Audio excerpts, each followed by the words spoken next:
You're listening to the Desert Moon Hockey Podcast with Matt and Rich. Welcome back to episode 49 of the Desert Moon Hockey Podcast. Today we have some very important information that we need to get out there, and also a couple more things that we need to talk about having to do with this trade deadline coming up. And as Matt's holding his hashtag no free ads, he has something that he would like to show off to the video listeners on today's episode. So I guess I'm going to start off right away with some big news, just because not everybody's going to watch the end, so you might as well put the really important news at the beginning. And this is coming at a very kind of touchy subject. It's a very sad subject, but for the foreseeable future, the podcast is going to be put on hiatus after this episode. Whether we will return or not, I am not too sure.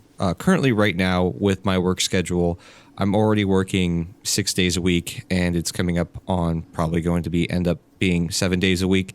And then also going into March, I will be in Japan for 2 weeks filming, and just a whole litany of things that are just slapped down onto my plate. So unfortunately, I cannot really continue to do this podcast currently. Now, that's not to say that we are gone forever. I'm not going to just squash it there. But as of right now, I do not have the current time to allot towards the podcast. Maybe come off season, start next season. I don't know how my schedule will look. Hopefully it lightens up. But right now, my business is in its growing period. The goal is to get out of where I live as work and potentially get into a studio, an actual real business. So hopefully we can do that. But for right now, it is going to be having to pause for the potential final episode ? Exclamation point. Yeah, you always got to go for the SEO, even on the last episode, Richie. True. But I just want to say this, just to get ahead of the story. This told me I was free to use the assets. Told me I was free to continue on my own, and dogs barking in the background. I'm going to say it point blank right here, and you're going to love editing this last episode. That. Look, Desert Moon is Matt and Rich. This is something that, let's just say, at a time when I was very down in what's going on with my little YouTube career, Richie brings up the idea of this podcast, and from the starts, that was AC Sports Matt and Rich, to me realizing maybe just a little bit that Richie is in the wheelhouse of hockey and the Coyotes. And maybe I was a little bit out of my league when you started talking about basketball and football. I was like, man, I'm just going to smile and wave, boys. Smile and wave, because I was not very as knowledgeable in those sports. So he brings up this idea, and it's funny, my wife was actually like, I told her a couple of weeks ago, I've known for a while, and it wasn't my place to announce it yet, but she's like, oh, you guys are so close to episode 50 and then 52 to have your first full year. I'm like, yeah, it sucks, but it is what it is. But I will. No, the show will not continue without Richie. He put so much time and energy and effort into designing the assets, the logo. He put so much effort in. Like, literally, I am just here as a pretty face with a decent Twitter audience to throw this way, and apparently enough charisma to charm the pants off of the president. So that's the only reason why I'm here. Everything else, except for the last couple months of clips, I emulated his style in the thumbnails, and I was doing that to pull my own weight. That's all been Richie. So it's literally all been him. So yeah, no, Desert Moon only continues with Richie. So say it with me, class. Fuck you, Richie. We're not doing that. All right. Well, I really do appreciate the tire pumping. I do. Unfortunately, I'm sure as you, any of the listeners who do also view the video section of the podcast on the YouTube, you probably noticed that the short cuts that were clipped out, there was a section of time where I was starting to do that, and unfortunately it just became so taxing on me that I could not continue, and Matt was graciously accepting to do some of those I begrudgingly as well. stopped being lazy. I was like, fine, I'll do something with this podcast. I guess clip some stuff. And then I think the first one, it took me forever because I was like, okay, I was editing it like a regular video. I was like, all right, get rid of he paused here, he paused there. Yeah. Yeah, I mean, it is what it is. And, like I said, I'm not going to squash what we've created here and just end it and say it's not coming back. But as of currently, it is going to be on hiatus. And with that being said, why don't we move into something a little bit more cheery, and that is that for all the audio listeners, Matt is finally wearing a billboard. Matt, take it away. All right, I might as well go all for it. Let's go with all the... I was at a Five Below opened on the 303 and whatever, and my wife got me another one of those spirit bombs, which weren't bad, and I also got a power boost that I was going to take to work, and then forgot it along with the popcorn, the Ritz crackers, and the fake Slim Jims I was going to bring to eat. So, yeah, Oops. It's been one of those days. Oops, so let's go ahead, bottoms up a little bit, and then I'll explain to you how I made the adult decision to not save money this paycheck and buy a billboard. There you go. So for audio listeners, he's drinking some sort of what would we call this? With Vegeta on it. Okay, it is an energy drink. I was not too sure if it was an energy drink or not, but it is a Dragon Ball Z referenced energy drink. Does it taste like Vegeta? It just reminds me of this in-joke I had with my brother-in-law years ago where we were making fun of Majin Vegeta, and it was just me pretending to be Goku in a terrible impression being like, how does Bobity's taste? Jeez. God damn it, Kakarot! It reminds me of some old Flash skits. Do you remember that show? I think it was Flash skits. They did not that crazy show, stuff. but I know the style you're talking about, where it's just a bunch of like cartoon, old school 2000s Flash animation on YouTube, and like that. You're making. I was already having an existential crisis because I was listening to Macklemore's "The Heist" earlier. Let's just all the reference, and it was like 10,000 Hours, one of my favorite songs on the track, and tracks on the album. There you go. Yeah. And I felt like, oh my God, this came out when I was in high school. I wasn't even getting ready to get out of high school, and this album, Marshall Mathers LP2 and Disturbed's The Sickness were the three things I listened to the most the last couple of years of high school, and I just got that pit in your chest, and you're like, oh my God, you're temporarily transported back, and you're like, these are memories you haven't thought of for over a decade, and now you're hyperventilating in a parking lot while scratching off some word scratchers because you wasted $10 on that. Matt's seen a few of my tweets about what my choice of music is, and it has not altered from that. Do you remember those tweets?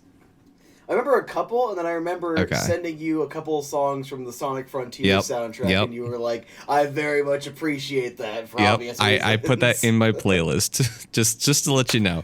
I am a pop punk fanatic, and I don't care if the emo phases are over. I still listen to all the pop punk, so deal with it.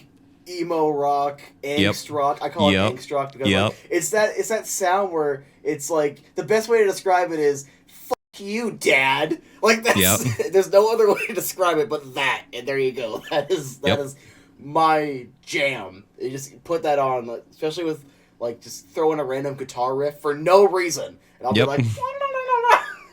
Yep. All right, anyway, let's get into this billboard that you're wearing here. So,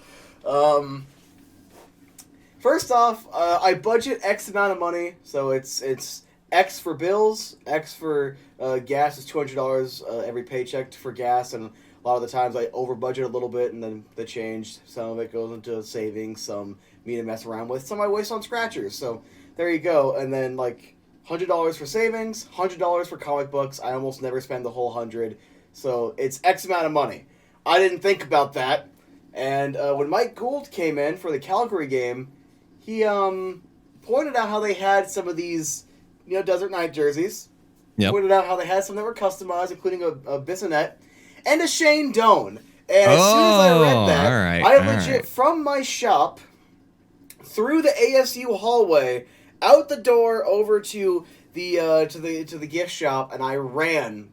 Not exactly, but like I was like the fat guy fast walking because oh my god, I gotta get there. And there was a 54 and a 50 in size Shane Doan, and to that one asshole on Twitter that kept trying to tell everyone in the comments, oh, it's not a captain's patch. You're an idiot. Straight up, you're an idiot. Everyone knew it was a captain's patch.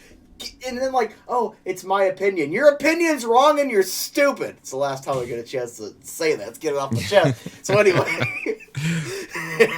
All right. I think it was like $3 under 300. It's like $2.97, and I was like, yes, thank you. What did I just do? I didn't budget properly, so I just had to sacrifice 100 for savings. The one time, that's the first time I didn't save money in like 2.5 months, so I'm doing pretty good as a guy that usually wastes a lot of money on stupid things. On a thing that was stupid, but it's Shane Doan, and I will make an exception, just like for the $70 video games. It's pretty much, if it has microtransactions, I won't touch it, and I'll wait until it's under 60, so you're not even getting what you would have gotten normally, because, there you go. But I can't blur that one out. Come on now. But you're making this episode. Yeah, the last episode was fun. We're having fun. All right. But like my exceptions are like, a Sonic game because childhood, and then maybe Digimon because the Digimon RPG's been pretty based coming out. Not gonna lie. Mm-hmm. So my exception for this was Shane Doan. Like, if it wasn't for Donor, I wouldn't love hockey. I wouldn't have the passion I have now. If for whatever reason you like my content, you wouldn't have me here if it wasn't for Donor. So I made the exception the one time, and I instantly regretted it because I'm not going to lie, it's like felt like the numbers and the name. It looked so cheap when I lifted it up out of the bag in my shop in much better lighting, and I'm like, this looks fake. It looks like if I ordered a fake jersey, like what that would look like. Yeah. But other than that, which I don't like, and I obviously absolutely despise this, and I do agree with Craig Morgan. What were you pointing at for the audio? Crescent moon? Right, what were you pointing at? What were you pointing at for the audio listeners? Oh, Arizona, the Arizona word mark. Okay, yeah, he doesn't like the Arizona word mark. So I do agree that if you put like the red crescent moon, because the purple wouldn't work, the red crescent moon and Arizona across it, I would have gotten over it. I would literally I would just accept it. Mainly because the red is phenomenal, but I still would have preferred it to be like the outline of the masked coyote. I've beaten that horse, dead 300 times. But it's like, I instantly regret it because there's so many aspects about it I don't like, especially this. Luckily, it's only a heat press, but my wife, despite being a woman and it's literal law that you all have hair dryers, she doesn't have one. So I don't know an easy way to get this out of here. You gotta pull a heat gun out of the garage, burn the jersey. You think I got a heat gun, boys? I gotta figure mine out too. I'm gonna take mine off of my orange one. It's just a matter of time. I know that you can do it, and I'm going to. I gotta figure it out. But yeah, so I'm not gonna lie, and I'm gonna eventually buy a Fnatic so I can do a comparison anyway. Mm-hmm. You might be better off buying the Fanatics version because if you're gonna save that much money, like it doesn't feel premium. The white Kachina I have over there, the Louis Erickson black Kachina, all those, like even the Peter Mueller Kachina I have over here, all feel like premium products, and this simply doesn't. And I don't like it because, like, again, they worked with a fashion designer on this jersey, and the best thing that came out of it was the shade of red. It's a phenomenal shade of red, like all credit. And this as the captain. The C is really good. Yeah, the Crescent Moon C is really good. Love it. I think that's something that they could put on all jerseys in the future. Like this, which I'm currently wearing, which is just the normie C, like nowhere near as good as the Crescent Moon C. Crescent Moon C is by far the best.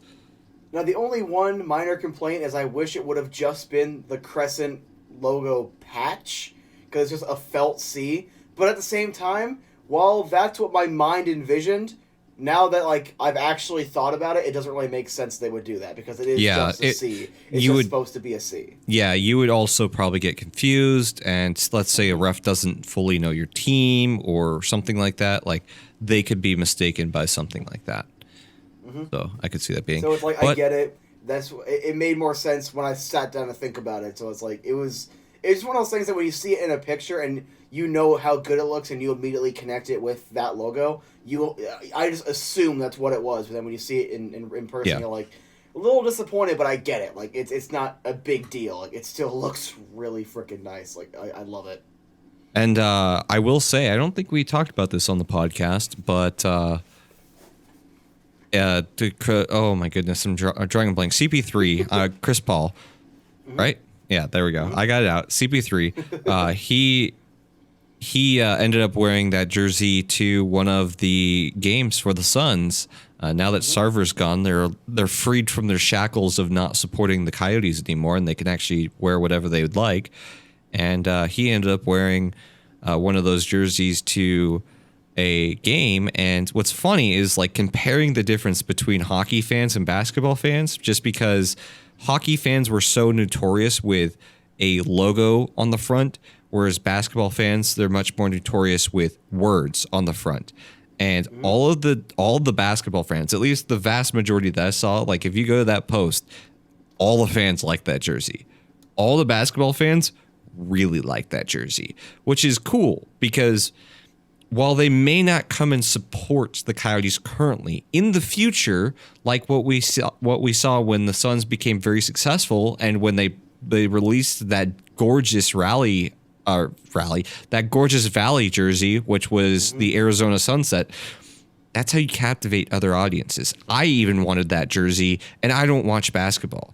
I know the premise of basketball, but if you're like, oh, who are the best players on the Suns? I would be like, Booker, and that's all I'd really know.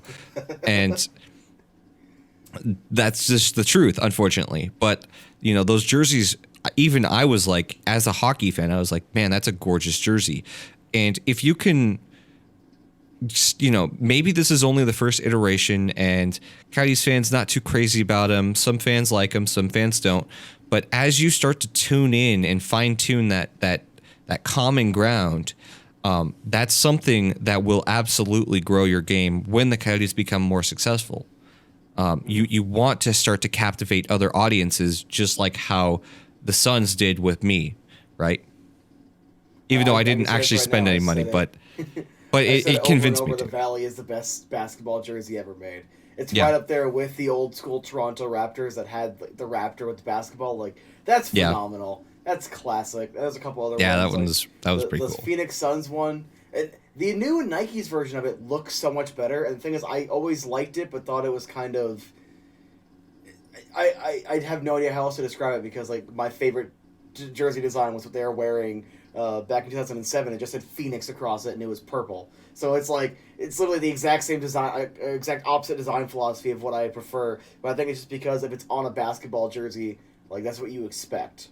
Yeah. Like you were saying, or like with hockey, I don't know if it's the sleeves because like with baseball jerseys, I hate that a lot of the times it'll just say the team name, but at the same time, other times I'm like, I've just grown to accept that. But I feel like my favorite jerseys in baseball are always ones with the logos. Or if you can fill about 30 seconds of screen time, I have a point to prove with a Suns jersey. All right. I'm filling 30 seconds of screen time currently as he changes out. I will say that just to jump in here real quick, if you are listening up to this point, leave a heart in the comment section. How about that? Let's leave a heart for this episode because we don't know what's going to happen in the future, but at least you're spending this final trade deadline coming up for the Coyotes, which is probably going to be one of the most pivotal trade deadlines for this franchise going forward. You're here listening to us talk about it, and I really appreciate that. I appreciate all the support that all of you have given to us over these almost year now. Very much approaching it. Was Richie getting mushy on me while I was gone? I was, yes. Were you talking about how much you're gonna miss my smile and you're gonna miss my sense of humor and the nudes we exchange after the show? No, I didn't talk about that part, but I was Anyway. telling them to leave a heart in the comment section. So we'll see how that goes. If we get that one kid that wanted to join the Weak Chin Society. By the way, while I don't remember your Twitter username, I remember your profile picture. You're a legend, by the way. Like, immediately Yes. after the episode went live, I want to join the Weak Chin Society. You are always a member of the Weak Chin Society along with us. But, so it's like this. Suns fans hate this because it represented a terrible era, but you expect Suns, you expect Phoenix, you expect a word mark. Whereas Explain one of my favorite... explain for the audio listeners. Audio listeners, so it just says Suns across it, and then it has a very basic design where it's supposed to emulate very slightly the streak from the Sun jersey of old, but it's just very subtle and no one liked it, and it was a terrible era. But then they came out with this, and I love purple and orange with the Suns, but when it came out with this, it has actual Suns logo on it. I love this jersey so much. I have a DA one and a Booker one. Everyone hates it. This is one of they hate this jersey. Interesting. And it shows the difference between hockey and basketball fundamentally in terms of the aesthetics and kind of what you're used to, what you expect, and what you're comfortable with. Because, excuse me, if this just had even just the outline of the Kachina, the exact same as this outline right here, I would have been a little underwhelmed and then immediately gotten over it. Yeah. Yeah, I agree. I think that ultimately, while I'm choosing not to purchase one just because I don't feel like it's captivated me enough to deserve paying for one, I will say that it's not the worst. It's not the worst letter jersey I've seen in the NHL. There's still the jersey, which is pretty awful. I unironically love that jersey, but I acknowledge it's hideous. It is a terrible design all around. Yeah. Sens wasn't very good. I never minded bolts that much, but it's just the word marks just don't do it for me. Yep. If it's not the right, but I will say, this is objectively the worst Coyotes jersey. And the Coyotes have always had phenomenal jerseys. You can roll your eyes and you can hate on this corporate look all you want. I see it as classic because it's classic hockey striping, and I love it. And I love the simplicity of the iteration after this. You know, I love the gaudy over-design of the original alternate, the green one. I love that. The purple one's even better. And the Sandstorm, I feel like, is both better and not quite because, like, the added depth, and it's really cool in person. And then, of course, the Kachina is a good-looking jersey, even though it's not my favorite. It still looks good. The white Kachina made me appreciate white jerseys. The white version of the iteration after this, the white version of this is kind of gross. I will agree with you there. The red one, I love. The white one is gross. Add the color up here. The iteration after that, phenomenal. Love that. And then you have, like, the era after that, which the red is okay. The white, okay. You know what? Maybe the two whites, never mind. This is objectively the third worst jersey. Now that I'm thinking about it, the two whites, the Adidas white and the white version of that, are objectively worse, I think. So, wait, never mind. It's the worst alternate jersey we've ever had, but it is not the worst jersey. Yeah, I'll say that for sure. It's definitely the worst alternate. Well, I'll say this, though. The orange one in photos looks really good. The orange one on you walking around looks really good. The orange one on TV is by far the worst TV jersey I've ever seen the Coyotes wear. I think even the one that you're currently wearing, the maroon one, I think that one looks pretty good on TV with the cactus on the legs. I think that it looks really good on TV, but the orange one on TV is bad. It's really bad. Live in the arena, both the orange one and this pop very well. Yeah. So I don't know how it doesn't translate to the cameras. I don't know if it's just the lighting in the arena. The only I've ever heard people complain about the lighting in the arena on the broadcast was in that Maple Leafs game. Yeah. And never after that. So I don't know if it's like a self-fulfilling prophecy. I don't know if it's a conspiracy and they're putting filters on the cameras or no one's balancing the whatever color. The white balance. Yeah. It's 100% the white balance. Whoever is the person controlling those. I'm not going to name names because I don't know any names. I don't know if that's the DP or if that's the if that is the cameraman's job to control the white balance.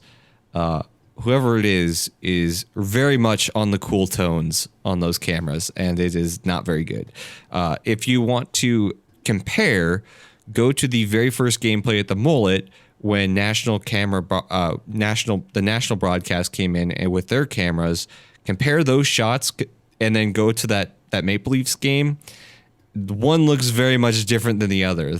The national broadcast very much looks and represents the colors accurately to the Mullet, whereas that one Maple Leafs game, man, it was very, very cool. Yeah, it was like green. Even I noticed it on the Sportsnet feed, but it's just I had never seen that before, and I don't know what the hell happened. I'll tell you, somebody made the mistake when white balancing. That's what happened. Which is weird because you have a sheet of ice to, zero out your white balance on. Shh, that's too much logic. Don't use your brain. We're talking about Toronto, eh? Yep. Well, I've noticed our viewership from Canada has gone down considerably in the audio version. UK is second. It goes US, UK, Canada, then I think it's like Austria and something else after that.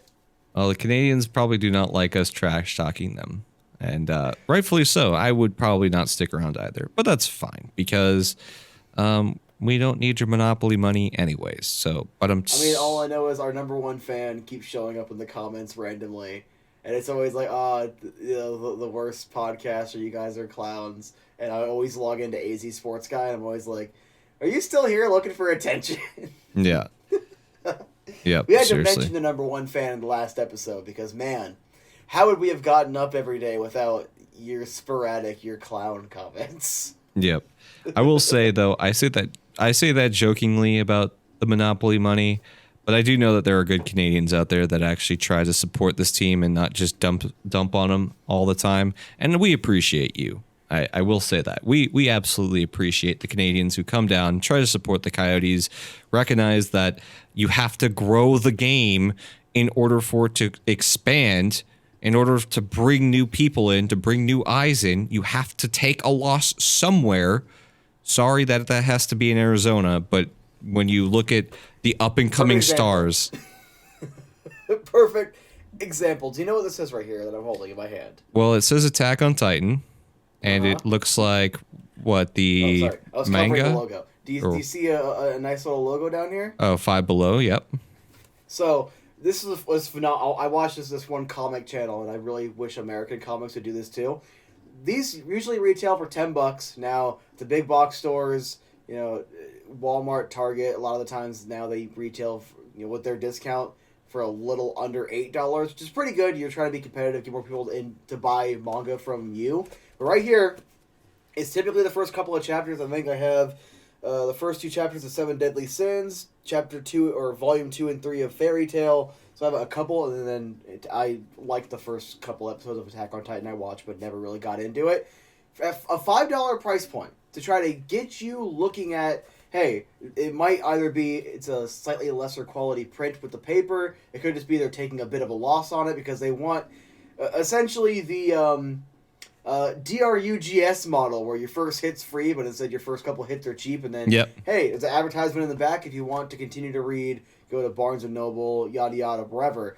It's really good strategy because it's already insanely popular, but they're realizing either not everyone knows where to get it, not everyone has jumped on yet, and for some people, a colorless book is good at $10 is overpriced. Now, to me, I think the colorless art sounds like a bigger issue than it actually is. I mean, reading through this, it's not been a bother to me whatsoever. I don't know if it's because I'm used to it going into it, but whatever. But you're colorblind. Yeah, there you go. But $5, I'm someone who, just to throw them on the bookshelf, why not? And now I'm reading Attack on Titan. They got my money. I don't know. I might continue, might not, might just watch the anime. No idea yet. But that's money I would not have spent otherwise. And they're willing to take either a loss on it or, again, a lower print quality so they can make it to where it's still barely profitable to get a bigger hold in the market, to find the other corners where Yep. the market is not being served, and to get more interest, more people buying, because now I'm more likely to be like, Attack on Titan, you say? $10 ain't really that bad. Yep. Yep. It's funny how that works. It's funny how growing the game is an important part. And just like you were using to reference your $5 manga that you got from Five Below, it entices you to want to stay and continue to read. And that includes spending more money to do so. And that's ultimately what we're trying to do here in Arizona. That's how we're going to grow this game, is that we are going to, tap a large city, shall we say. I would hardly call I'd hardly call Phoenix a city. It's like, I don't even know what you call it.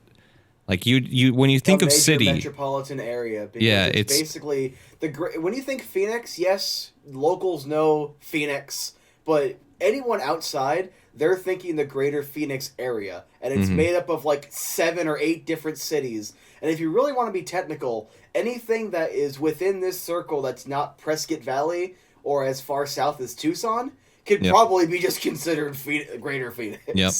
It's almost like the best way to describe it. It's like, I feel like metropolitan, you like think of like tall buildings and stuff like that. No, this is like Phoenix, the greater Phoenix area is like the world's largest suburbia.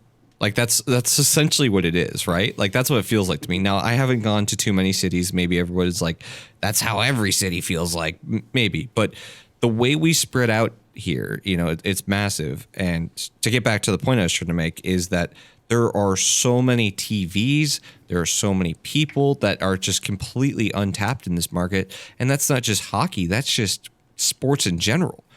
This is a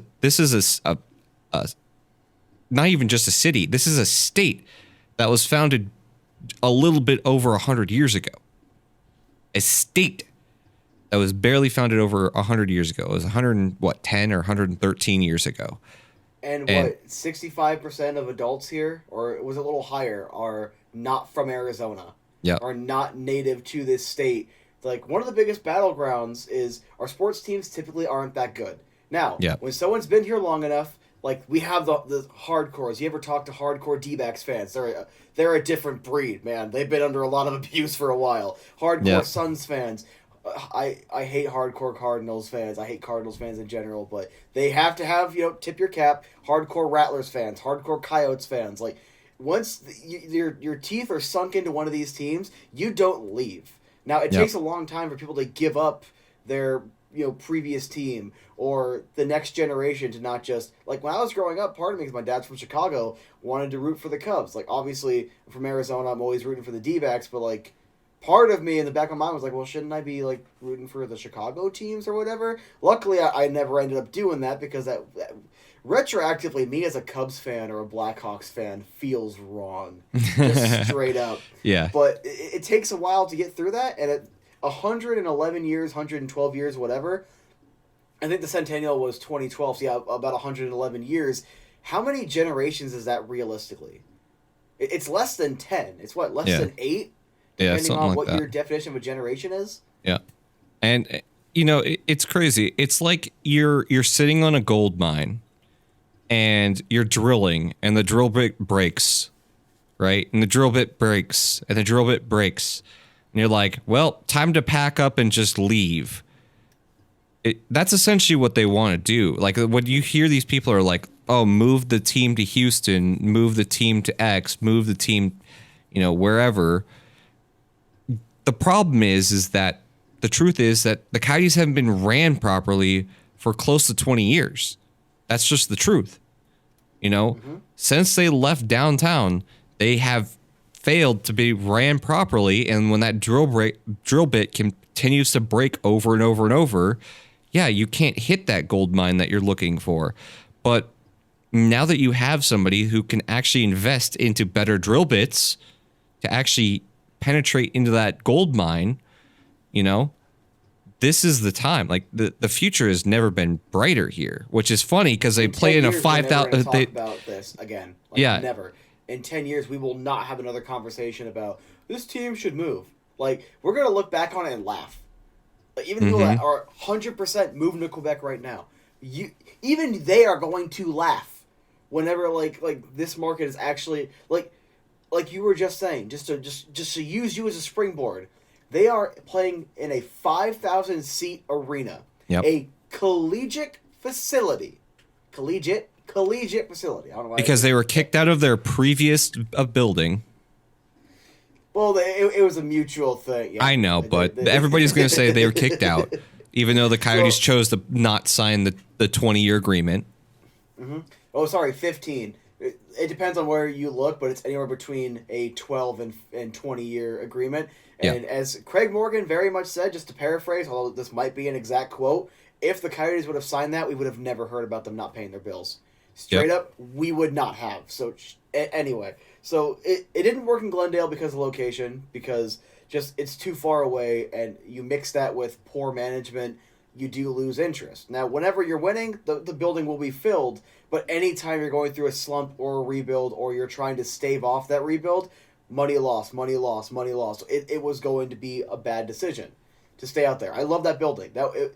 To have a hockey-specific building was a phenomenal decision. Phenomenal idea. The location was always bad, and as much as I'll always love that building, I'll always love my memories there, I can admit that.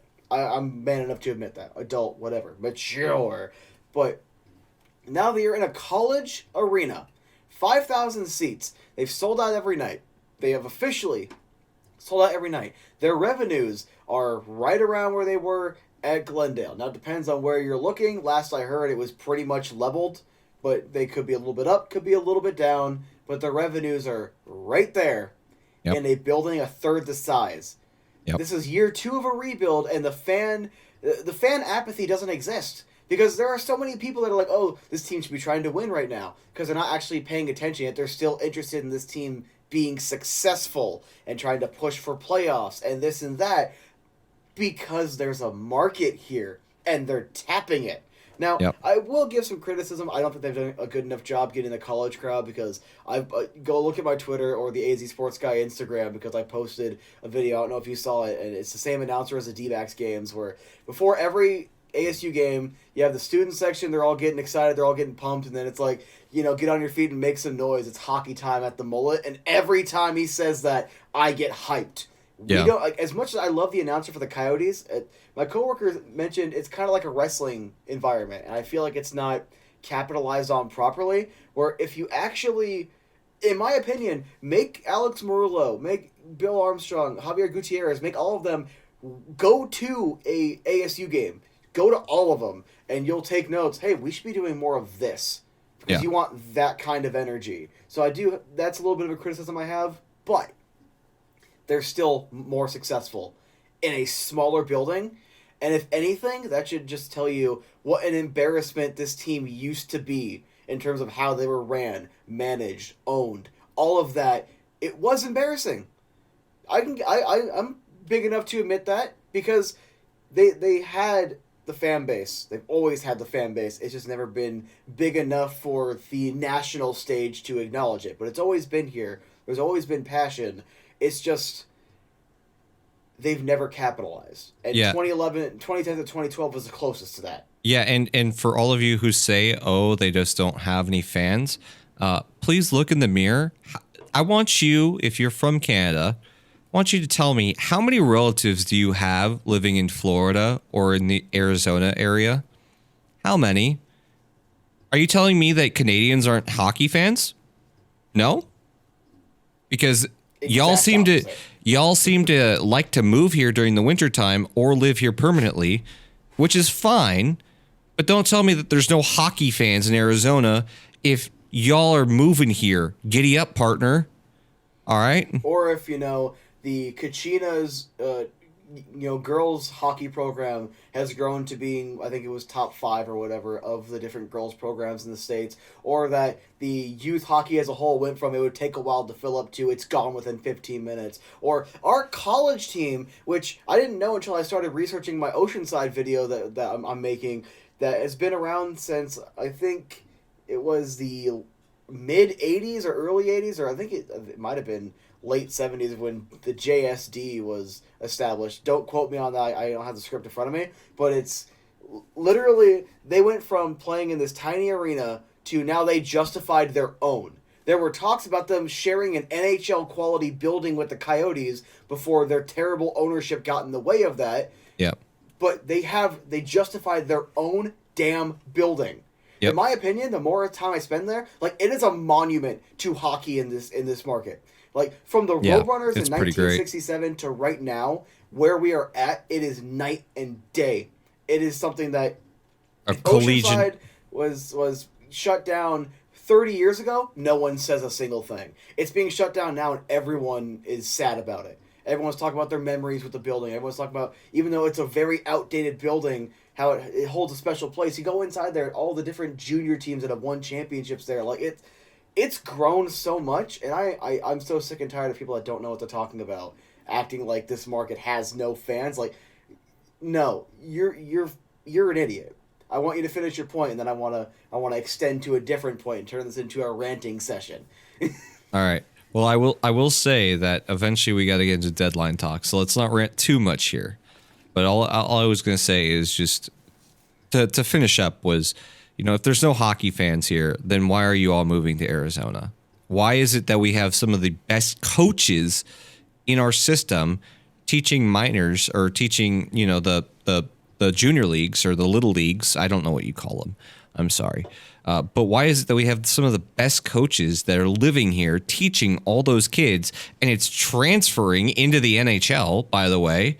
Tage Thompson, Cutter Gauthier, Austin Matthews. I need to keep going? Matthew Nyes, Josh Doan. I could just keep going, but I'm not going to. Can I say one more name? Because I like saying it. Demetrius Kumansis. Yep. It's just all these guys who are coming up through Arizona. What a surprise. Go figure that when you invest a ton into your little leagues, your juniors, and teach them, and you give them a head start versus all the other competition, that they're going to develop even better and develop into NHL level talent. I'm gonna get off my soapbox. You can get on your soapbox now, but let's not make it too long. Soapbox or whatever that is. All right. So recently, and I do play. It will be a segment in a future video because I might as well get all the shameless plugs I can out of this podcast. But this podcaster I was conversing with, and this is how brain dead a lot of people are. And I just want to get one quick definition because I feel like only the people that are like in our circle understand what we're talking about. When we refer to idiot Canadians or them Canadians, we're literally talking about the people that are blatantly ignorant and just hate on us because it's hockey in the States. Like, literally, if you're someone that's reasonable, we are blatantly not talking about you, and I thought that was obvious, but because apparently it isn't, I want to make it abundantly clear. We kind of use it as just like a bit of venom at the idiots. But this podcaster was talking about how, that one minor league that nobody player that was like, oh, this is so embarrassing that Gary Bettman is supporting a bid for them to have an arena. That guy literally isn't even anybody, and it's funny, 7 NHL games played, and he's complaining like he's somebody. But then again, I have no NHL games played, so in all fairness. And the conversation went from like, look, there is no room for growth in Canada. And this individual, as brain dead as she is, like, went off on a rant, and then I think I broke her. Because, like, she went on a rant on her, like, a whole separate tweet talking about, after only talking to me, mind you, I was paying attention to all the thread. I was the only Arizona fan there. Don't talk to Arizona fans because they don't know what they're talking about. I'm not going to talk to you anymore because you have a bias. When I'm trying to explain the concept that Canada is a tapped-out market. And Canadians, they admit it all the time, and quite frankly, they are too stupid to understand what we're talking about, and they fundamentally misunderstand the argument being made. I never said that Arizona is a better market than Quebec. I said there is no more room for growth, because go ahead and show me right now how many thousands of hockey fans that could exist that aren't quite hockey fans yet are there in Quebec. Yep. Just straight up. Quebec City. Tell me. How many are unexperienced, just new to the NHL in Quebec? They're like, oh my God, there's this thing called hockey. And like the hockey guy said, and I do wholeheartedly agree with this, people still buy Quebec Nordiques merch in ridiculous numbers. They are still making their money off of the Quebec market, the Quebec City market, and they don't have to have a team there because Quebec City is a small market. It would sell out. It would make money. Saying there is no room for growth is not the same as saying there is no room for profit. But everywhere, every small town, every mid-city, every big city has junior leagues, pee-wee leagues, junior teams that have 10,000-seat buildings or whatever. Then they have minor league teams, and it goes up and up. Every single market is tapped in Canada. It does not mean there is no more money to make, because like if they put a second team in Toronto, fully admit it would make money. It would be successful. But here's what you're doing. You're going into these markets that are already tapped, and you're siphoning your own money. Because in Quebec, you'll generate more than you're generating right now, but how many people that are living in Quebec City don't just cheer for another team that's relatively close? Or if they don't root for the NHL team anymore, they root for a junior team, really hardcore. They're still spending their money. You're kind of galvanizing what the cap of that market already is. Or in Toronto, while the Maple Leafs will always be profitable, let's say you put in Toronto Bulldogs or whatever, all they're going to be able to do is take from Toronto's market, because there are not a bunch of hockey fans that aren't being served there. They have the Maple Leafs. They have other minor league teams and junior teams. Like, this market is so ridiculously tapped out. Trying to further expand there does not grow the game. It actually ends up losing you money that you could be making, because right now, if you can go into Arizona, where there's about 11,000 demand last year in a year of a tank. It was a terrible year. Yeah, and it wasn't even hiding it. It was the general manager says, yeah, we are sucking this year. I'm selling everything. Like blatant. All right. And again, all the problems with the previous bad ownership, with the bad headlines, with the bad arena location, still at, I think it was just under 12,000, but 11,000 market demand. And this greater Phoenix area, not just the people from Tucson that will come to a couple of games a year, they'll make a couple trips, or the people from Prescott Valley that will come down a couple times. Like, we're not talking about that. That's a little extra money, that's cool.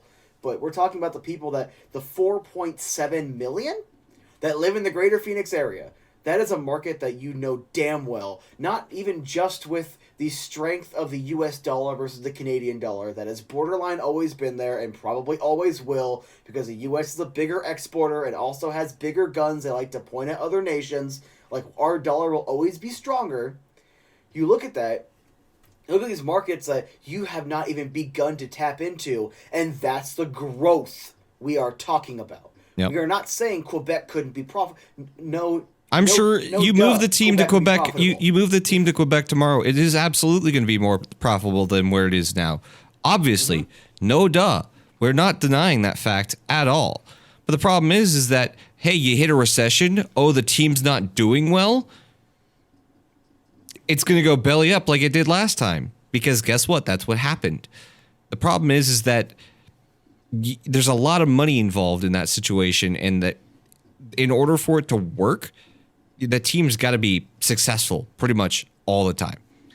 A perfect example of this is Winnipeg, which I know they're in a special situation because their arena is not nearly as large. But when they started to suck, guess what happened to those revenues? What happened? I thought Canada is the land of hockey, right?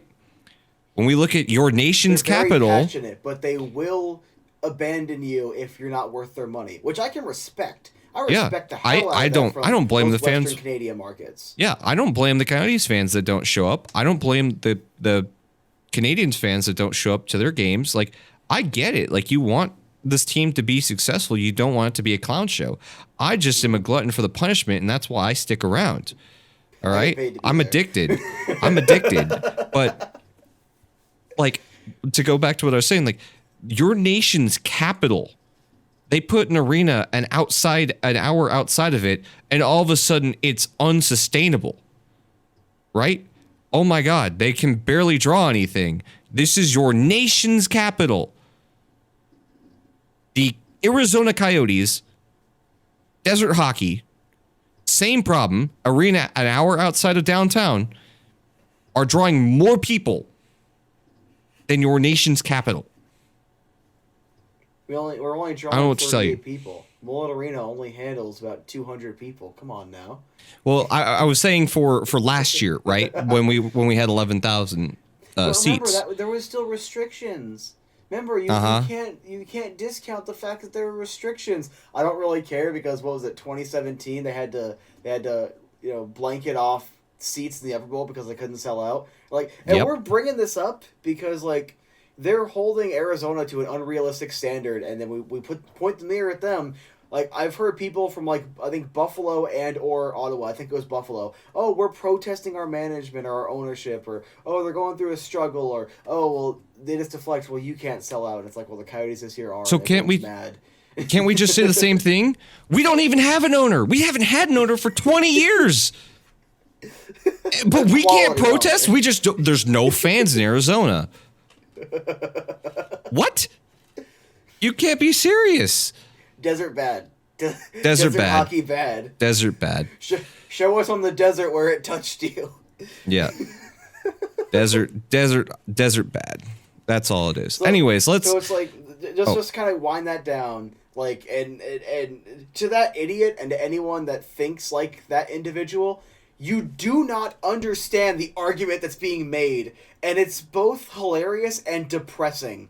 That it's I'm not going to let an American tell me how hockey works in Canada. Dog, I'm listening to all of you and pointing the mirror at you and saying, even by your own admission, even though you're too stupid to realize it, there is no more growth. There is money to be made, of course, because hockey is a cultural thing there, but it's also not even the official sport. It shares it with lacrosse in Canada. A lot of you don't like to mention that part, but literally there's money to be made. But there is no more growth. It is tapped out. There is nowhere else to go that wouldn't just affect the other markets and how they're making their money. And guess what happens when growth goes down? We can look at this time and time again, whether it's a business, whether it's another sport, whatever it might be. You stop growing, you lose. You end up as Sears. You stop growing, you're Sears. So get over it. That's the truth. Sears was the biggest the biggest business in the United States for 100 years. Biggest business. Gone. They're no more. Because they failed to adapt and overcome and grow into the digital online world. And Amazon just came in and just swooped everything up. So, same thing with hockey. And it's I don't want to be that guy, but you know what? Let me just go ahead and maybe this might get a couple of people to take a step back. But the overwhelmingly white audience that is absolutely just bashing a Hispanic owner, I think it's the only Hispanic owner in the NHL. Yep, first and only. A market that I think it is San Jose and the Coyotes that have the biggest Hispanic fan bases, and they're both very much trying to expand that, and it's a really cool thing to have people that had no interest in the sport growing that interest. It's a little weird that we have this, again, your biggest star, Toronto, your biggest prospects from Arizona, your biggest star is Hispanic and grew up in Arizona. The expansion southward has done so much benefit to the league, to the growth of it, to expanding the audience, to not just being the same aging. Do you want baseball, hockey be the next baseball, where the young people are not getting into baseball? I love baseball, but I love baseball for the same reasons everyone else thinks it's boring. Because it's Sunday, I got sit in my recliner, got a drink, got some food, and a notepad, and I'm just gonna relax and take notes. Everyone else hates that. Do you want this to only be a upper class white sport? Because it's already ridiculously expensive. We need to find a way to cut costs to make it more affordable. I think the jerseys are too expensive. I think the merch is too expensive. Basketball, for a customized jersey, I think it's usually around $130. Baseball, around the same. We need to find a way to make everything as affordable as we possibly can. Yep. And we need to expand to different markets. We have so many people complaining about there's not enough black hockey players, not enough black coaches, this and that. I'm okay, then why are you trying so hard to take teams away from markets that would be expanding the black audience, the Hispanic audience, the Asian audience? Why are you trying so hard to take away those teams to put them in another ridiculously white area that is this place in Canada or that place in Canada where it's still overwhelmingly white? Like, just actually grow the game. Just to increase your revenue by 10%? And it's only short term because if it's so volatile, like, look, and minute, a little bit of political commentary, the fact that the response to the virus was literally allowed to, in Canada, more so and for longer and to a harder degree, especially on the dollar moving forward, stop everything happening there. Like, there are still a handful of states that you can still do a lot. There are some states where there's more lockdown, some counties, some cities, whatever. But pretty much all of Canada was just, you're not doing anything. If that happens, and you have 10 teams in Canada, it's not going to be enough to fold the league within a year or something, but that severely hampers it and could risk multiple teams relocating. Yep. Like, it's you need to, I know hockey is great up there. I know there's a market up there. But you also have to look at it as what's the best for the health of the sport, the league, and growing the game to as many people as possible as we should be working to do. Yep. Anyway, there's my soapbox. All right, soapbox off. Trade deadline. Trade deadline. We'll try to go fairly quickly here. We've talked quite a bit about the trade deadline, but this is the final week. We're hitting the end stage of the trade deadline, and there are many a Coyote or not in a week. There are many players, including the billboard man himself, who I say that as the sign that I created. If you haven't seen that, it's on Twitter somewhere. But I put the don't trade Jacob Chikrin, changed my mind for last year's draft. And, well, it's pretty safe to say that he is not going to be a Coyote probably by the draft, if I were to guess. Now, do you think they'll get a higher price waiting for the draft? Because I know, and Steve Peters brought it up, that it opens up a lot more possibilities. It opens up more cap space for other teams. More contracts are getting off the books. I feel like this will be the best time to strike.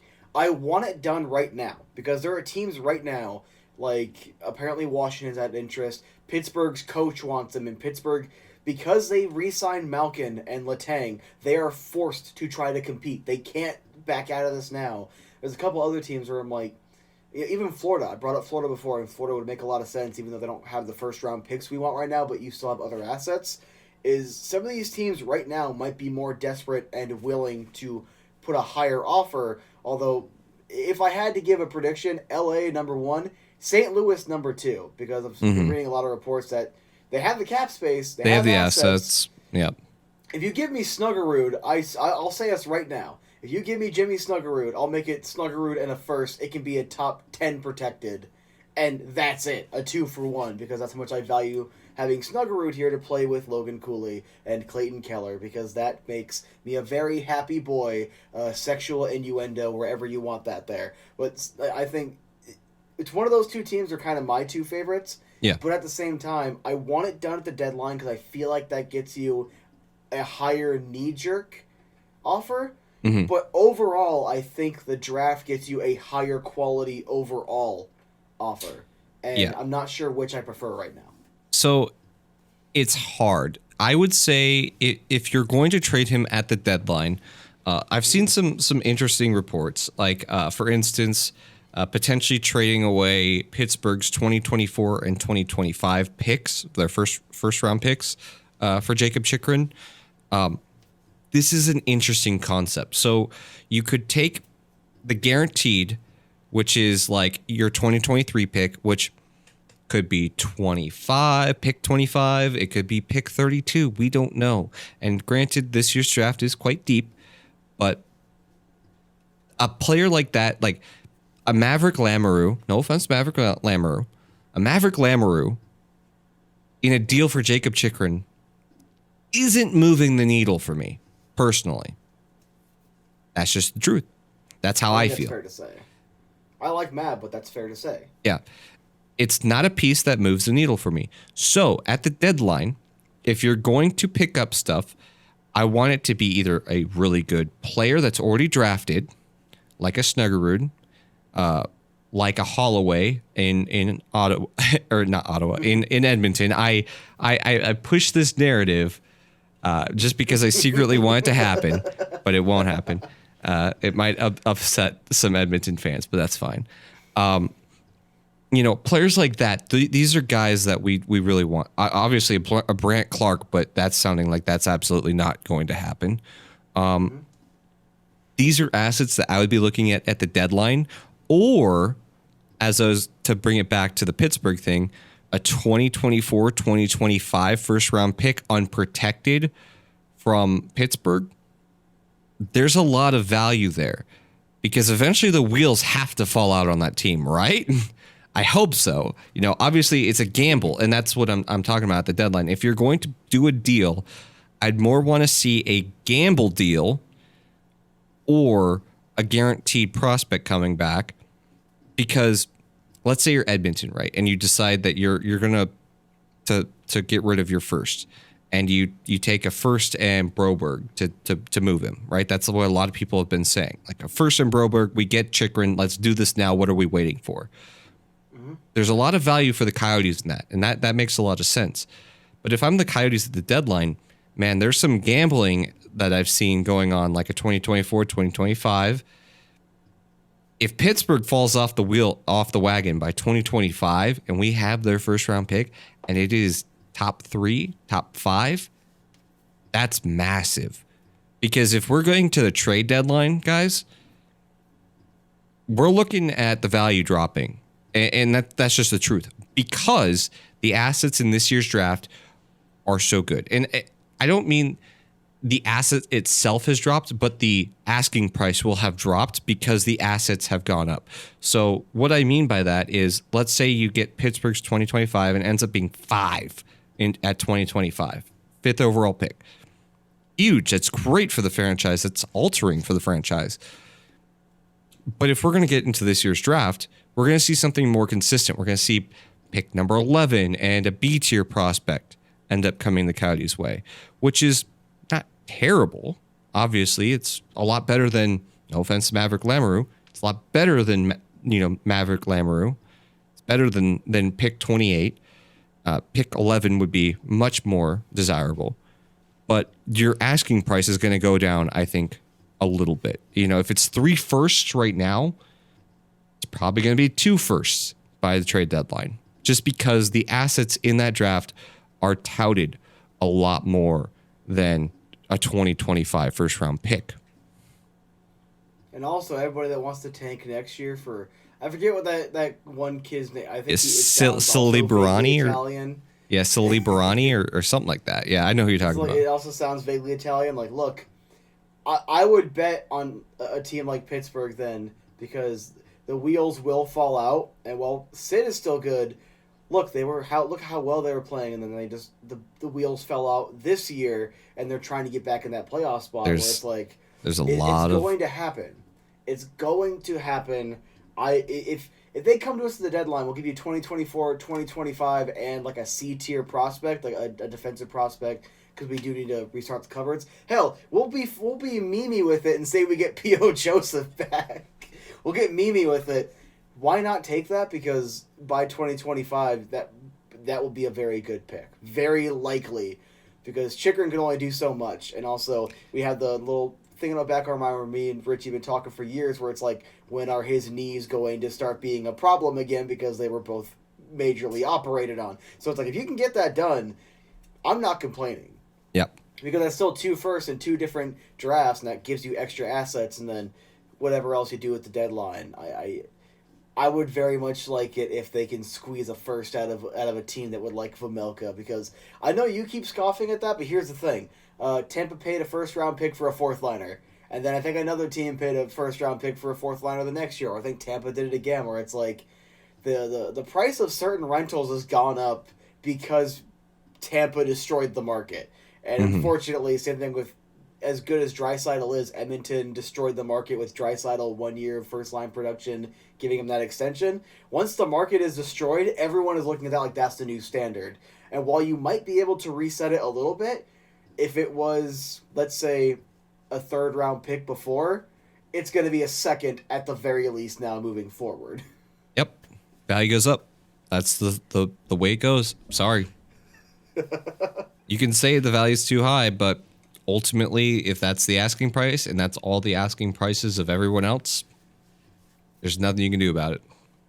Unless everyone holds on and says no for like a year to try to reset the market down a little bit. But the problem is it takes one person. It takes one idiot when you're saving up money to buy a old $50 Sonic the Hedgehog game. It takes one idiot to pay $80 for it, and now every other copy on eBay is $85, $90, $95, $100 because everyone sees that's the new standard. How far can we raise it from there? So it takes one person. It takes one Seth Jones trade. It takes one Drew Doughty contract. Yep. That's the problem. All right, but anyway, Chychrun.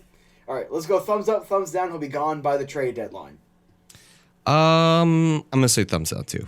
I don't think he's. I think they hold on. I hate Steve Peters for this, but I don't actually. I think Steve Peters knows a lot more than us, and I think unfortunately, it makes sense. I think with the way the cap is structured, people don't have money. You're gonna free up a lot of money in the offseason. It just makes more sense for the trade to come at the deadline. And we already saw that he was almost traded to Columbus last. I said deadline. There's going to be more money off the cap at the draft. And he was almost traded to the last draft, supposedly to Columbus. And I guess, don't know if this is confirmed or not, but supposedly on the talks, everybody talking around, I guess he nixed the deal to Columbus. He didn't want to go play in Columbus. So we'll see how that goes. And allegedly, what was it with...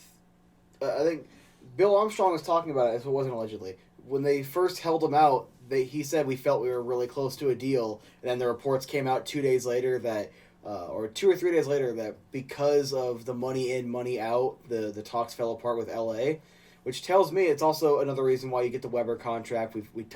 I talked about it. Maybe we could talk about it at the very end. Maybe we don't. But TLDR, it helps you get to the cap floor.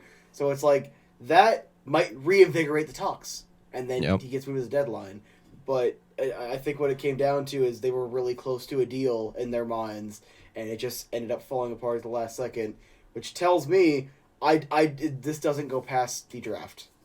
Yeah. This has been now technically 3 years in a row, because we had the original year where, he's on the block. No, he's not. He's untouchable. To the next year where it's like, okay, maybe he is. And then now it's like, no, he's on the block as hell. He even said he wants to leave. So it's like, this can't go on much longer. I think he'll be gone at the draft, if not like a week before. A couple teams like, you know what, maybe I don't want this pick that's, this guy that will be around 8 or 9. I'll trade that 8th or 9th pick and something else to get Chychrun because Chychrun's a known commodity. That happens all the time. So It's like, he'll be gone by the draft. Yeah, I think so. There's going to be a team that's like, we want our guy at number 8. He gets picked at 5, and they go, screw it, we're going to trade the pick. I.e., the Vancouver Canucks trading away their 9th overall pick. All right, Dylan Guenther being traded at the deadline.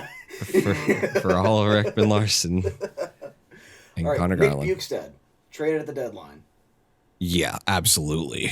That's a no-brainer. That's a great contract for his value as a second line center that, like, he can play second line center, but he can also just slot in your bottom 6. You don't have to worry about it. Great cap hit under $1 million.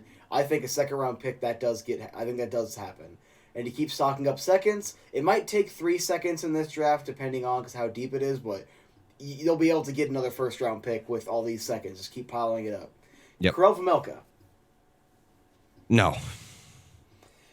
I just think that he's been too inconsistent throughout his 2 years, where if they were going to, it would have happened at this last height, which now that it's tapered back off, I think teams that had that desperation have kind of had that clarity that gentlemen have after certain events, and it's kind of like maybe they don't need him, and slash or those goalies that were hurt are now getting healed up, except for Florida, but they don't have cap space or the assets that The they prob- give up. The problem is that Clarel Vamelka is also making almost $3 million. Like, that's significant money for a goaltender who, on most teams, may end up being a backup. And that's not a knack at him. There's Scott Darling, who literally won Chicago a cup, and he was a backup. And that was because one round, Crawford was toast. He was cooked. But they put Darling in, and he ended up coming back. I think they were down 3-1 in that series. They ended up winning 4-3 or something like that. And so there's some goalies that will absolutely win you a cup just because you're down and out, and you're just like, well, screw it. We're going to try a different goalie, see how it goes. And Carroll can absolutely do that, but he's not going to be a Darcy Kemper. He's not going to be a guy who's going to push you through the playoffs all by himself. That's just the truth. Until he gets more consistent, he will not do that. He has the ability. We've seen weeks, maybe even almost months, almost a month or two.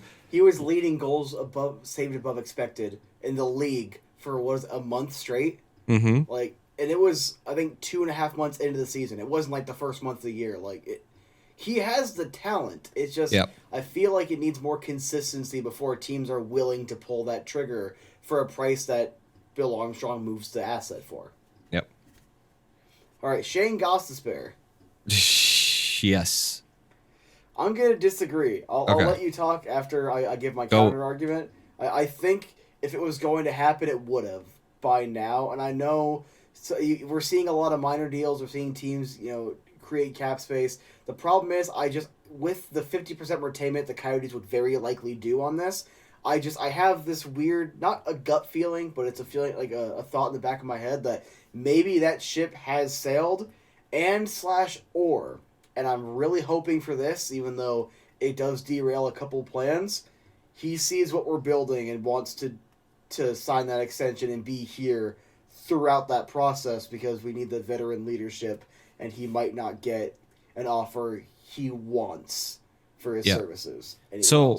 So for Ghost, I don't see him signing a deal longer than 3 years in the offseason, whether that's with us or whoever. I don't see anybody giving him more than 3 years just because of the injury history.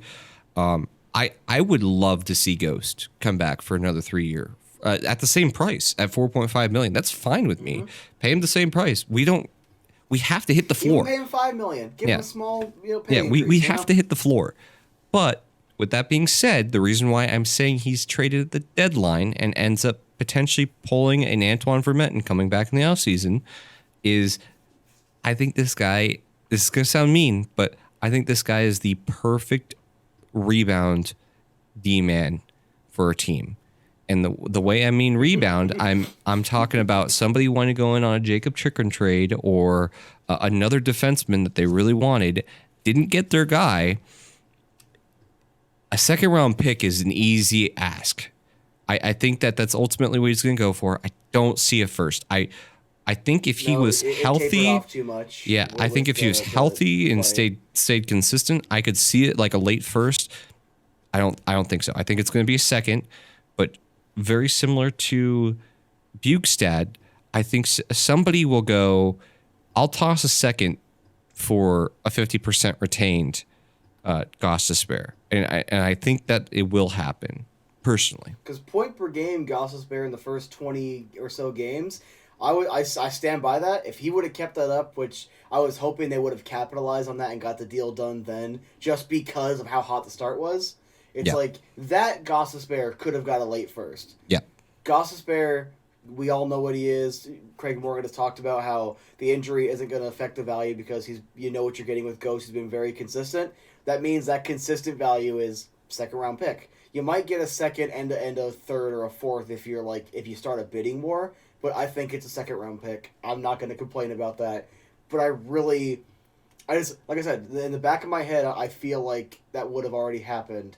Prove me wrong, but I feel like that would have already happened. Nick Schmaltz. Deadline Nick Schmaltz. I'm going to say no. All right, you go first. Okay, the reason I say no is just because people don't have the cap space, and the Coyotes are not retaining on a contract like this. They will not do it. They're not retaining any facet of money because of the years. We already have Oliver Ekman-Larsson that we're retaining on. We're not burning 2/3 of our retainment slots. That's just not happening. So, with that being said, him making nearly $6 million, not a lot of teams have money like that, and with the addition of Shea Weber's contract, is that enough money to pull a Nick Schmaltz trade and a Jacob Chikrin trade off? No. So they're going to have to pull another contract back if that's going to be the case. That increases your prices. I don't know if somebody's, because I could see Nick Schmaltz going as high as 2 firsts, asset wise, first round picks or prospects. War, you can get 2 firsts. And with that being said, money, there's a lot of moving parts to get a deal done by the deadline. And ultimately, I could see him go at the draft. 100% I could see him go at the draft. I could see, When does the no trade clause kick in? Is it the first day of free agency, which is after the draft, or is it the draft? Like, what is the cutoff date? I believe it's the first day of free agency, if my memory serves me. I think that's when the contracts flip over. I could be wrong. Right, because there's a re-signing period after the draft. Yeah. That leads into free agency. Okay. Yeah. So I'd like to change my answer then, because I was going off the assumption that once the draft happens, that's when the year kicks over. But I had to think about that for a second, because as soon as that no trade clause kicks in, it is really hard to trade that contract. And the thing is, he's, I think, 2 years older than Keller. And I've been talking about it all year. Again, I stand by this. Love the player. He's the injury history, but also he's a win now guy. He's not going to be the correct age whenever this team is ready to start competing. He will be on the downturn. But right now, his value is objectively at its highest, and there will be other teams that would love to add a Nick Schmaltz. Winnipeg is one of those teams. Now, they got Nino for a second-round pick. That was thievery. They absolutely, that was... Winnipeg the cops are looking for him. That was theft. Yep. But, depending on if they want to get out from under another contract and bring in Schmaltzy regardless, because I think he would work out really well there. I think he can work out well in a couple other teams. I think... Maybe if Toronto had the cap space, he would work out well in that. I think he'd work out really well on that team. I think Buffalo would be an interesting look at for him. I think they have a contract or two, like Okposo, they'd love to get out from under, even if it's just, I think that's an expiring contract. But I feel like there's a couple of decent fits, and he's a player that should be winning now. As much as I hate to say that, I feel like... Even Craig Morgan's heard his name thrown around. I feel like that's a thing that is going to happen, and I'm just hoping that a fresh Logan Cooley will be enough to make Clayton Keller not say, I'm out of here. Yeah, I will say, if it does happen at the deadline, I'm not offended by this at one bit. I'm glad. If you remember at the beginning of the season, I was saying we need to move Nick Schmaltz. After that injury to start the season late again, the injury, I'm sorry, man, but if you can't stay healthy, I don't want you on my team. You have no value to me if you're injured all the time, and that's just the truth. It's one thing to be injured every once in a while, like for instance, Lawson Krause took a hand injury at the end of the year, right? But that's from play. If you're getting injured before you're even playing the damn game, there's some big risk there, and there's some frowny face points that you're getting from me. So how are you supposed to build that consistency and build up that core when you're consistently out of the lineup? Now, if you're a team that's in that playoff push, as long as you're healthy playoff time, like with a Tampa Bay situation, no one's gonna care, because if you can score that game-winning goal, or you can be a difference maker, and I think he's a borderline point per game guy when he plays. He's a difference maker. He's a guy with a smart pass, a solid shot. He's a guy that helps you win. He's helped us win a couple too many games this year. I think if he goes somewhere, he has a very good chance of winning a cup, because he is that kind of player. But I don't think that his value is all that here in Arizona. And it's like, oh, we need to have consistency. We need to have guys for Kells to play with. I'm like, yeah, but here's the thing, we do. I want Keller playing with Gunner next year. If Cooley comes up, I want Cooley on that line, or I want someone else coming up, or Barrett Hayton playing with him, because Hayton and Keller had some pretty good chemistry. Like, he'll have guys to play with. It's just, it's one of those things where I think it's for the benefit of the team long term, while it sucks right now. Mm-hmm. Any other names you want to throw out for trade deadline talk? Nick Ritchie. So Nick Ritchie, I don't see much, man. He's fallen off a cliff, and it's really sad. If we can get a fourth, I'd be happy. I think somebody. I'm gonna go with yes. I think he's going at the deadline just because of the body. I think him being big, people are gonna be like, "Oh, I need this for the playoffs. I need this for the playoffs." And we do have 2 retainments, and if we don't end up retaining on like a Patrick Kane or something like that, you can end up using that second retainment on Nick Ritchie, get him as little as 1.25 on a 50% retain. Am I doing the math right on that? 1.25. I could see somebody just tossing like a fourth or a fifth for $1 million player, get him on your team, just to have him. I think that there will be a trade. There won't be much for it. It's not going to be anything of value. I think the Nick Ritchie revenge tour, much like the Travis Boyd revenge tour, has already left the station, and it's kind of like my thought process behind getting a first for Ghost at the beginning of the year. Is I feel like the time for a trade, that ship really has sailed, and it's at the point where no one's gonna see Nick Ritchie as being worth grabbing, and any teams that miss out on the guys they want probably don't think Nick Ritchie moves the needle, and it probably just isn't worth the headache. I don't think he gets moved. I would love if he does, so he can go somewhere else and establish himself, because really with Krauser doing what Krauser's doing, Nick Ritchie really has no spot left, and it's like the little bit of time he got to, I think he got a little bit of power play 2 time earlier on in the year, and it was helping him a little bit. The problem is that dried right back up, and It's like he's not part of the long-term plan, so I really feel like the off-season would have been the time to do it. The start of the season, the first 2 months would have been the time to do it. I just think the ship sailed. Yeah. I'm really curious to see what Nick Ritchie's NHL future looks like, because the Coyotes, they got openings, man. You play better than Lawson Cross, you're going to get the playtime under Turnier's system. There's no big 3 that are going to lock you down, keep you out of the top 6 or whatever.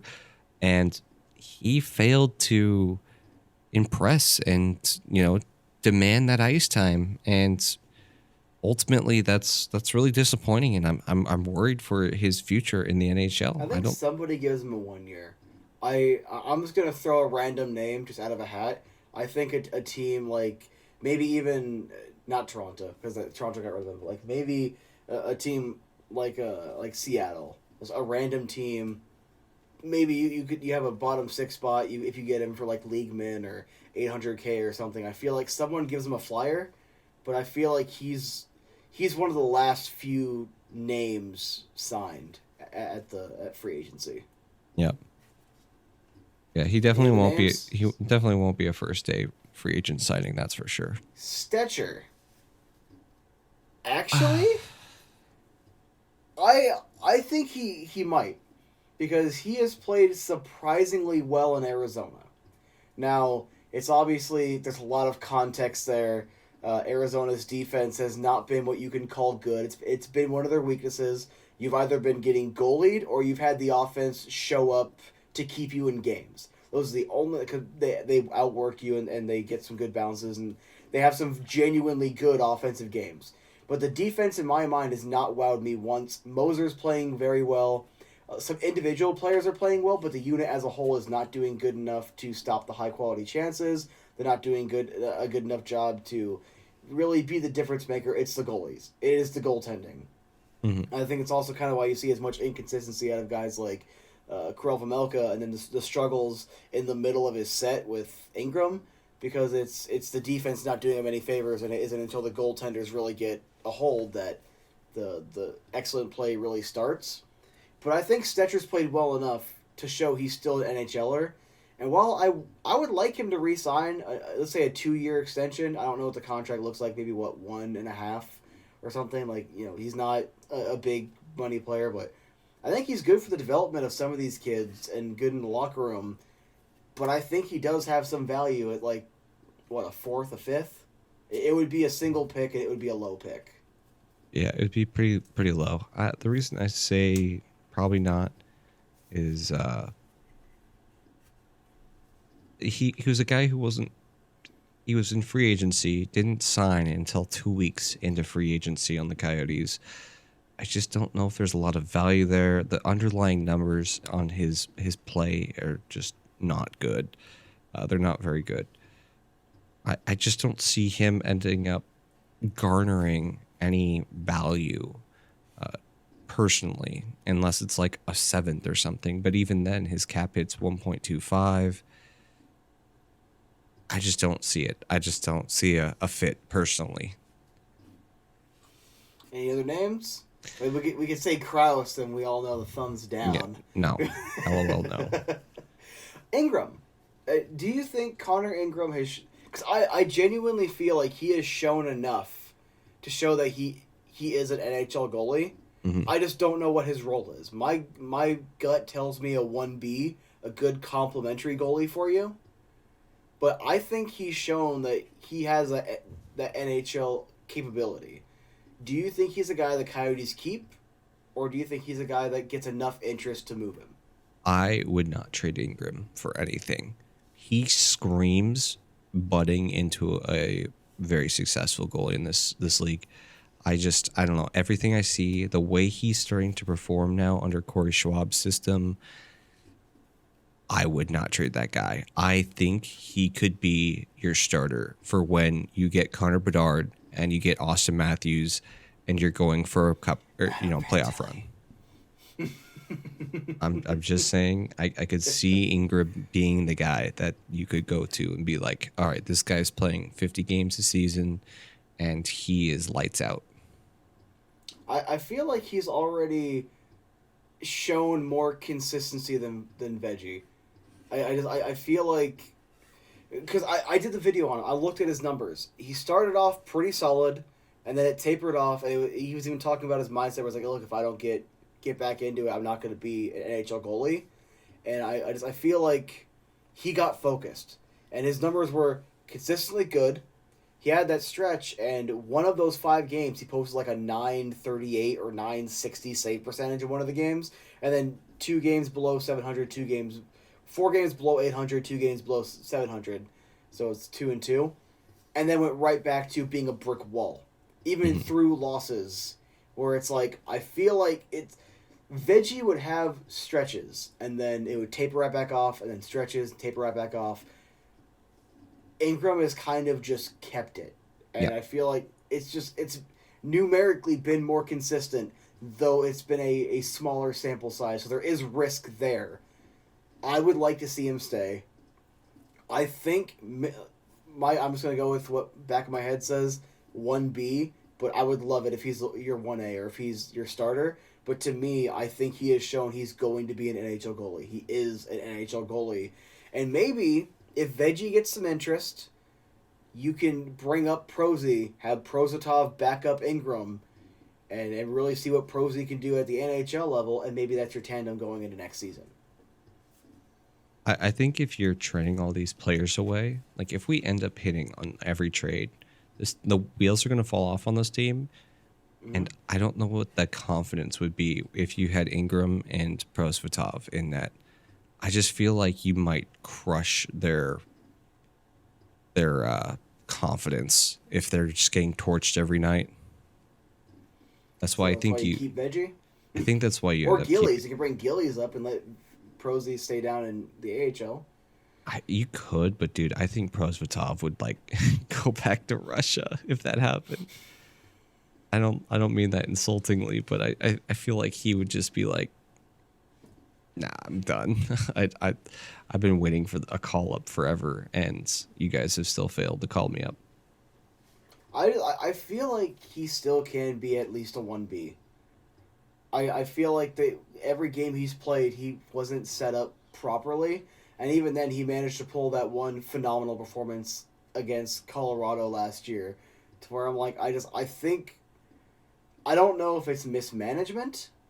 I don't know if they're being very cautious. I don't know if they just genuinely don't think they have it with Prosy. I think Prosy's a good goalie. And I want to see him get some time at the NHL this year at the end, and I want to see him be a full-timer next year. I don't know. I don't know. I don't get me wrong. I want to see Prosvetov be successful as well. I really liked the kid, ever since we drafted him, and he did a backflip on the ice after a win. That was pretty sick. And it wasn't just that. He in the OHL he had a playoff run that was just absolutely incredible. I think he had like a 930 save percentage. Really good for OHL standards because OHL naturally goalies are always low in save percentage. Yeah, I hope he can find success 100%. But the clock is ticking on him, shall we say? Here, let's do this. Here's my official prediction. They're going to extend Ingram to a 1-year contract. He'll get about $2 million. He'll get $2 million. They give him a decent little pay bump, and it's a show me. So that way, if he does really well next year, you give him, let's see, he'd be 27, so you can give him a 5-year extension. He'll be 32 at the end of it, and I think that is playing it pretty close to the chest because I feel like with Vejmelka, that contract would be like a little later than that. So I think that's pretty solid to play out. I think Veggie gets interest, and you move on from him. And you probably extend Ivan. You give him like 1.5 for a 1 year deal, so you give him NHL money, and you're like, all right, this is your year, and if you don't show us what we want, they let him walk, essentially. Yep, yeah, I think that's what's gonna end up happening. Because it makes the most sense. And as much as I like Veggie, I'm gonna stick to my guns. Nothing against the man, Karel Vejmelka. I just do not think he is the guy in net. And that's always going to influence my decision here. And I'm like, my mindset is you got to go for Prosy and Ingram and see who is your guy. I think he's ultimately peaking at the wrong time. That's just the way it comes down to me. Probably. It's I respect him for stealing a roster spot here and stealing a contract when he did. It was determination. It was just, I got nothing but respect for the guy. But I feel like if he's going to have a successful career, I hate to say this, he shouldn't have extended with Arizona multi-year. I feel like it should have been a 1-year contract and then, okay, I've had 2 years under my belt and then sign with a different team. Because I feel like that's when you're going to get him in a better 1B situation or a 1A, 1B where he's the 1A, where teams kind of know him. I think that maybe he's making too much to be a backup or a 1B for certain teams because you got to be conservative with that cap space to where he signing the multi-year might have been a bad idea. Yeah, I think so too. I think there's been a few contracts that Bill Armstrong has probably spent a little bit too much on. But at the same time, you kind of have to get to the cap floor, and you needed to secure players throughout the mullet. So it's like, Boyd, while it did taper off a bit, he's not, like, overpaid. He's kind of like maybe slightly more than you'd want, but not terrible or anything. Yeah. I think O'Brien, as much as I don't really care for him on the team, he's probably getting around what he's worth. Like, I think it's just guys where it's like they could have gotten better. Yeah, Dyson Mayo signed a 3-year, one-way contract. That was not a good contract. That aged like milk within a month. And it sucked because I like Mayo, and I was like, oh my god, this kid, he was a late bloomer, but hey, he made it. And then now he's in Henderson. Yep. And it sucks for him. Yep. All right, well, I need to call it because it is almost 1 a.m. and people are trying to sleep, so I'm trying to keep it down. So I was wondering why you were going ASMR on me. Yeah, I started shouting in the middle, and people got upset at me. So I'm trying to keep it down. Yeah. Keep it down. I'm trying to watch my X-rated videos. True. Anyways, thank you once again for all the support that you guys have given us over this year and whatnot. I really do appreciate it, and I appreciate everybody who listens and I don't know. I just don't know how else to put it into emotion. I really do appreciate it. I really do hope that we can come back to this project one day, even at the end of the year. It just ultimately comes down to how my schedule ends up turning out. Aside from that, what else would you like to say, Mr. Matt? Richie sucks. Join my new podcast. True and based. But no, so I'll spoil it. You will be waking up to something on Twitter. But I guess I'll reiterate it here. It's at a point where, like, I think it was 4 years of work on this channel, or 3.5.